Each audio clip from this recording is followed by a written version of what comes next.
The Fire Information for Resource Management System, FIRMS, distributes near real-time active fire data within 3 hours of satellite observations from the moderate resolution imaging spectroradiometer MODIS aboard the Aqua and Terra satellites, and the Visible Infrared Imaging Radiometer Suite, VIRS, aboard Suomi NPP and NOAA 20.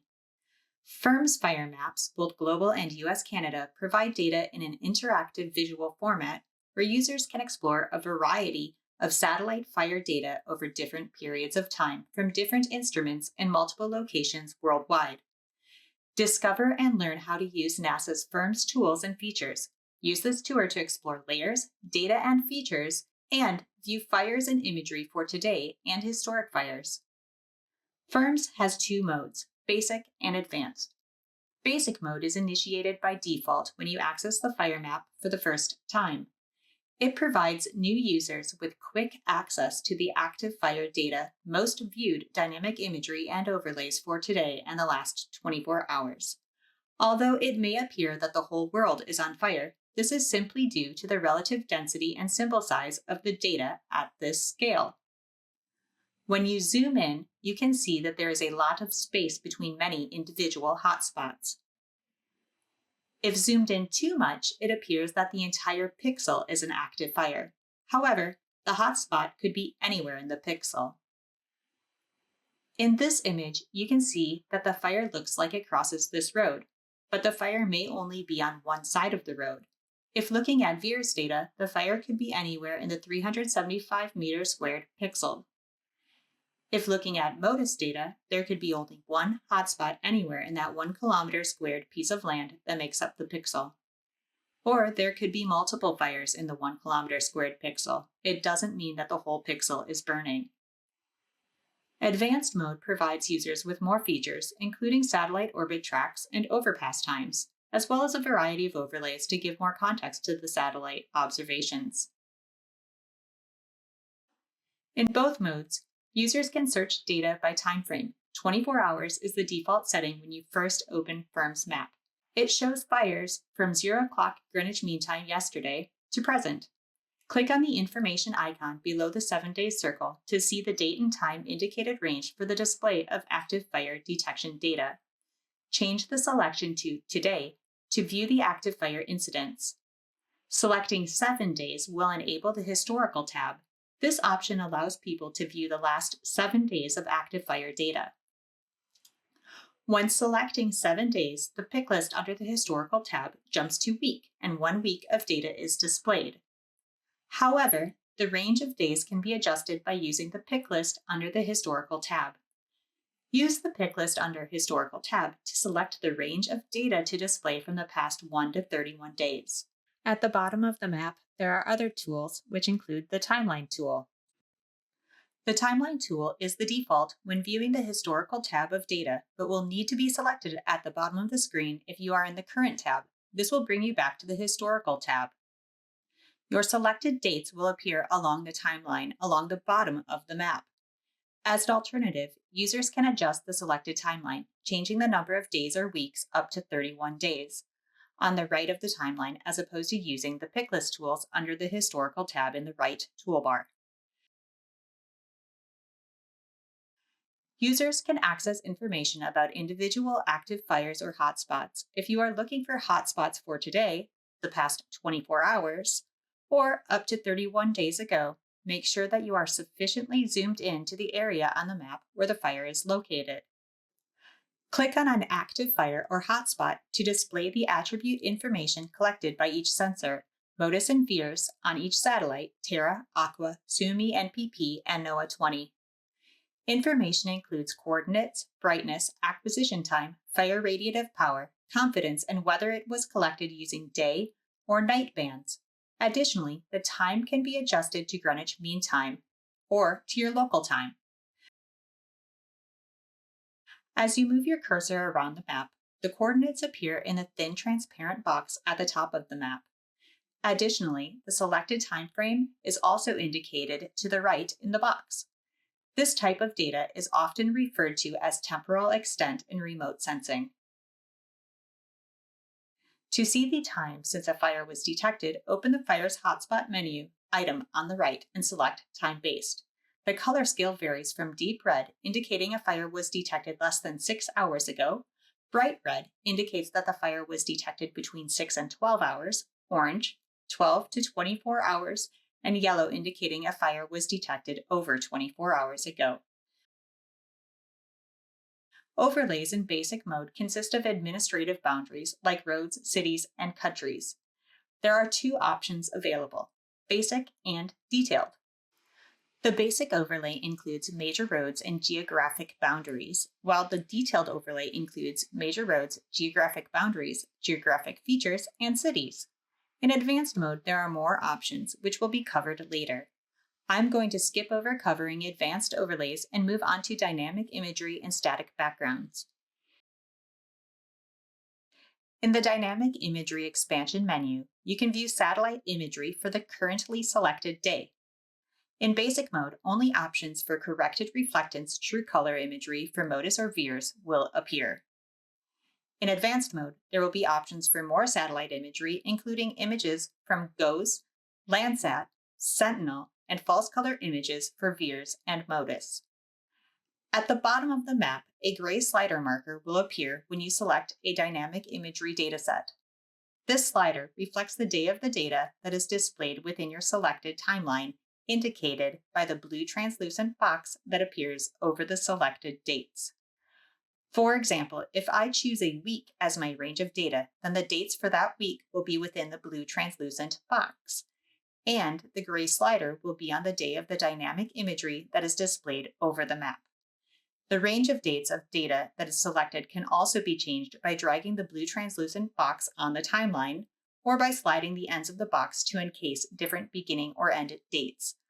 The gray slider can also be dragged to different dates, which will change the dynamic imagery to the newly selected date. Toggle VIIRS or MODIS corrected reflectance imagery, true color imagery, on or off by clicking on the layer you want to view. This is useful to see clouds and smoke at the time of the satellite overpass, which may prevent the ability to detect fire activity in those areas. It is worth noting that MODIS and VIIRS sensors are on multiple satellite platforms that each provide observations at different times of the day. Also, if today is selected, then there is a chance that only some imagery will show up. This is because the satellite has only passed over the locations with imagery present on that day. By selecting 24 hours or using the timeline, you can look at previous day's imagery. View the orbit tracks to show what time the satellite will pass over an area by selecting the satellite of interest in day, ascending, or night, descending in the orbit tracks and overpass times dropdown. Here you can see orbit tracks of the satellite Landsat 8. Match the swath view from Landsat 8 data included in the HLS product. In basic mode, static backgrounds can be changed. The blue marble is the default background. However, there are both street maps, which display roads, cities, and geographic markers and features, which become more detailed as we zoom in, and there are also topographic maps, which can be better seen as you zoom out. This option can be selected as well. In advanced mode, there are also other background options that can be applied. There is a light gray that you can see here, and dark gray. These can be applied to showcase the chosen datasets more predominantly. At the bottom of the screen are other tools, including pan, measure, location, layers, timeline, share, screenshot, and help. We've already covered the timeline in detail previously, so I'll focus on the other tools listed here. The pan tool allows you to move around the map. The measure tools can be used to measure features on the map, including measuring areas in acres, hectares, square kilometers, or square miles. To measure area, click at different vertices of the shape of the area you are measuring. Do not forget to close the shape. Once you click on the starting point or double-click your endpoint, the shape will close and the total area will be calculated and appear. Distance can also be measured in either kilometers or miles. To measure distance, click on the starting point and then double-click on the endpoint. The measurement will appear in your list along with other measurements. You can also measure multiple adjacent lines by single-clicking each line until you reach your endpoint where you double-click. You can also measure multiple independent lines. The individual measurements will appear in the list under the Measure tool. The distance measuring tool can be useful for measuring the distance between fires or populated areas, as well as measuring how far smoke may be traveling. Both the area and distance tools can be used to track changes to impacted areas over time and take measurements of burned areas. The Location tool allows users to find, select, save, and zoom to locations of interest using coordinates or a place name. Users can save multiple locations, which enables firms' users to quickly access areas of interest to their research or areas of active incidents. For example, structures, cities, or other geographic areas can be marked and the fire data can be looked at in the context of the area of concern. For different land managers or fire incident managers, there may be more information needed about administrative boundaries, active incidents, and historic ones. For this purpose, Firms Global offers Advanced Mode, which includes additional overlays of data, more information about data collected by individual sensors on specific satellites, gridded fire hotspots by sensor, and information about burned areas. The Advanced Mode has additional overlays than Basic. Beyond the coastlines, borders, and roads available in Basic Mode, there are also Latitude and Longitude lines, Aerosol Index from Suomi NPP's Ozone Mapping Profiler Suite, Human Built-Up and Settlement Extent, as well as protected areas that can be activated as overlays. The Latitude and Longitude lines overlay displays the latitude and longitude lines and labels over the map. The Ozone Mapping Profiler Suite, OMPS, Aerosol Index from Suomi NPP displays the aerosol index for the selected date. OMPS Aerosol Index is used for looking at smoke concentrations. It helps track where smoke is going. To understand how this works, I'm going to use an example of a historic fire. The August Complex Fire in California that started on August 16th and wasn't considered contained until November. I'm changing the timeline to show 31 days of hotspot data ranging from August 16th to September 15th, 2020. We will change the gray slider to show the aerosol index overlay on September 7th. There are two separate but related overlays that display aerosol index information. The OMPS aerosol index range is smaller, limited to 0 to 5. The OMPS aerosol index pyrocumulonimbus extends by a factor of 10, reaching to 50, which allows users to view pyrocumulonimbus events. A pyrocumulonimbus event is a fire-caused or fire-enhanced thunderstorm that in its most extreme form pumps high amounts of smoke and other biomass-burning emissions or aerosols into the lower stratosphere. Since aerosols can remain suspended in the atmosphere and be carried in prevailing high-altitude wind streams, they can travel great distances away from their source, impacting air quality in areas far from the source of the fire. As you can see in this example from the August Complex Fire on September 7th, aerosols from the fire reached high into the stratosphere. If the pyrocumulonimbus data is on, you can see where the aerosols reached this altitude. If you turn it off, you can see the altitude of the aerosols that weren't considered pyrocumulonimbus, and you can see how far the aerosols traveled. We could use the Measure tool to measure this distance. Another measurement people may want to understand is the distance from an active incident to a populated area. The Human Built-Up and Settlement Extent from Landsat allows firms' users to view at a 30-meter resolution areas where people have developed the land into an urban landscape. This is important for individuals and incident managers to understand the potential impacts from fire proximity to people nearby as well as far away during pyrocumulonimbus events.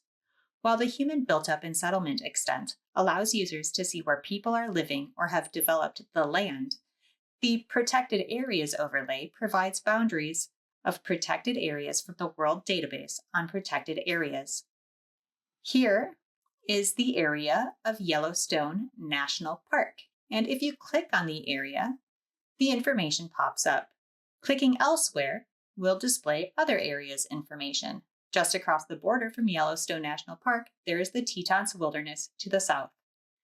The European Regional Protected Area layer provides the same type of information as the Protected Areas overlay, but specifically for European countries.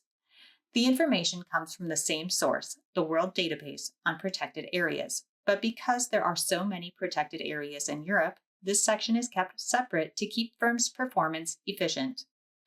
If FIRM's users are specifically interested in European protected areas, then this overlay can be activated or deactivated if it is not of interest to one's research. In both Europe and around the globe, these boundaries can inform users where current fire activity is encroaching on adjacent areas, with potentially different management practices.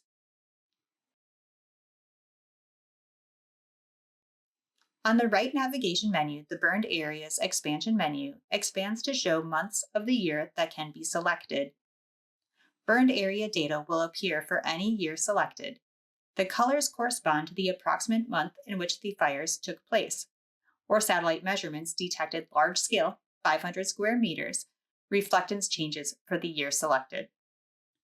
If the year selected for the burn area is not the same as the year selected at the top or in the timeline, then a warning will be issued in yellow stating select year doesn't match the timeline year. The hotspot active fires on the map will not be from the same year as the burn areas. If users want to view 1 month of burned area and active fires at the same time, they can by selecting 1 month of burned area and 1 month of active fire for the same month. Another option for identifying burn areas is using the layers from the Dynamic Imagery expansion menu. False color images can be layered on MODIS corrected reflectance 721 or VIIRS corrected reflectance. These false color images from MODIS and VIIRS make burn areas easier to identify, appearing in different shades of red against the vegetated areas that appear bright green. This is the August complex on November 21st, 2020. The red area is the area that burned, as seen here in the Terra MODIS false color image. If I change the date to August 5th, 2020, before the August complex fire started, we can see that this area is bright green, indicating that it is vegetated. And if I jump forward in time to March 16th, 2022, we can see that some of the burn area is recovering and becoming more and more vegetated. MODIS and VIIRS provide this data at 250 meter resolution. More detailed 30-meter resolution data is available as adjusted reflectance, harmonized Landsat and Sentinel-2 HLS imagery. The HLS project provides consistent surface reflectance data from the Operational Land Imager, OLI, aboard the joint NASA-USGS Landsat 8 satellite and the multispectral instrument, MSI, aboard Europe's Copernicus Sentinel-2A and Sentinel-2B satellites. However, because Landsat and Sentinel satellites, which carry the sensors that provide the data for the HLS product, do not have full global coverage daily, the images will appear as swaths for areas that did have a satellite overpass on the day selected. The combined measurements from Landsat and Sentinel enable global observations of the land every 2 to 3 days at 30-meter spatial resolution. If there is no HLS data on the day selected, try searching within 2 to 3 days of your currently selected date. It is also worth noting that HLS data is available on a 2 to 4 day lag time, so HLS data will not be available for today or the past 48 hours. HLS true color imagery is always available if there has been data collected by Landsat or Sentinel, but false color images from HLS are not available unless sufficiently zoomed in. Hotspot active fire locations coupled with burn area data from MODIS, VIIRS, or HLS can be used to see the movement of the fire front over a period of time or be used to identify areas that have recently burned, and therefore may pose less risk as fire fuels in those areas may have been reduced by previous fires. Whether researchers are studying previous fires or assessing risks of active fire incidents, FIRMS has many effective tools available, providing FIRMS users an opportunity to use current and historic satellite data about fires to help incident managers, researchers, and scientists understand more about wildfires worldwide.